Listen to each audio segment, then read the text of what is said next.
The smell hits you before you even walk in the door. Tacos.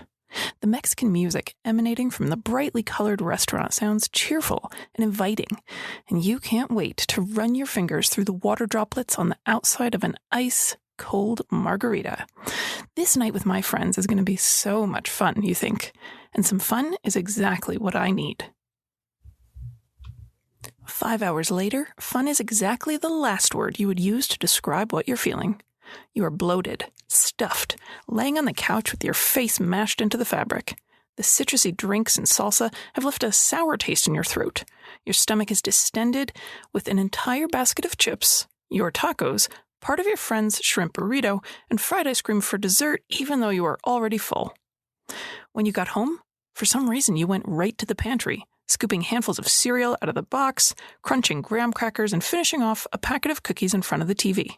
You're miserable. You're ashamed. You feel sick to your stomach and sick of this life. And yet you know feeling this awful physical pain, self-hate, and regret so many times before hasn't stopped you from doing it again. And that's a frightening thought. If this amount of suffering has not made you change, what will? Answering that question is what today's episode is all about. This is the Breaking Up with Binge Eating podcast, where every listen moves you one step closer to complete food freedom. Hosted by me, Georgie Fear, and my co-coach, Mary Claire Brescia. Today, I want to talk through one of the key discussions we have in the first week of our Breaking Up with Binge Eating coaching program. We give the group their first assignment, which is to think about and generate a list of their personal reasons to stop binging. Consolidating your own individual reasons like this is kind of like saving up a spare battery pack, and you can tap into it in the future when you need a motivational boost.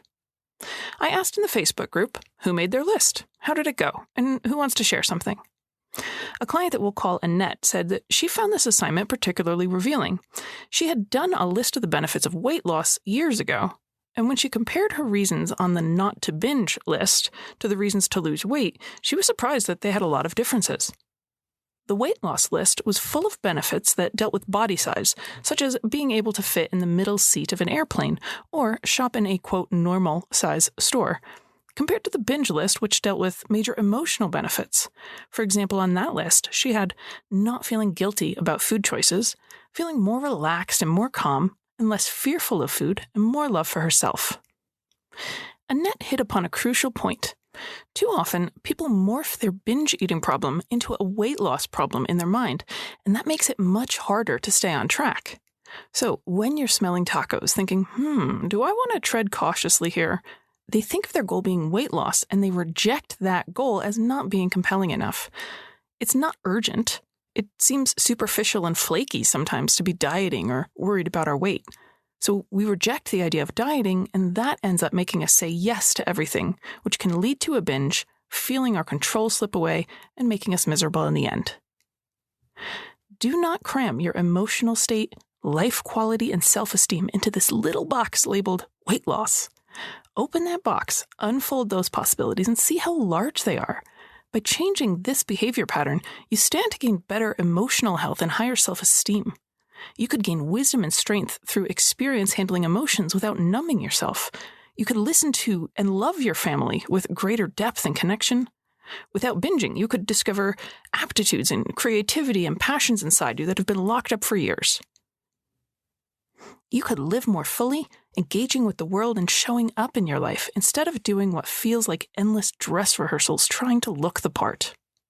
I want to stop there with giving examples because I want you to think about this in the context of your life and dredge up your own true reasons.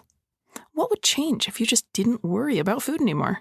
Where would you put your time and your energy and your money that's currently being siphoned off by binges?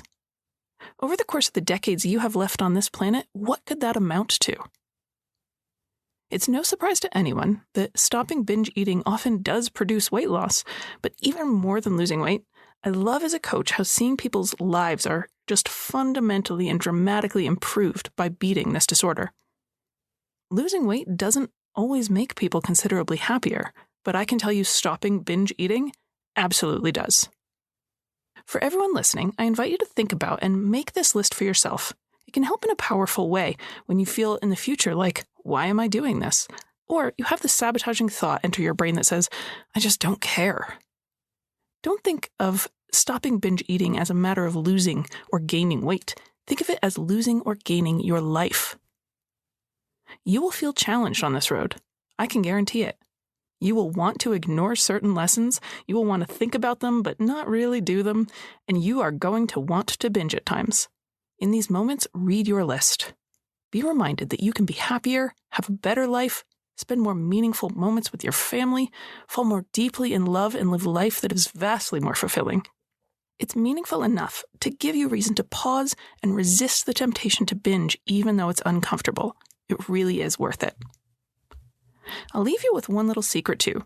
Plan to add to this list as you go, so leave some room at the end, because as exhaustive and optimistic as you think you're being today, there are always more benefits that surprise people along the journey. There are treasures in store you have not even thought of. I look forward to seeing you in our next episode.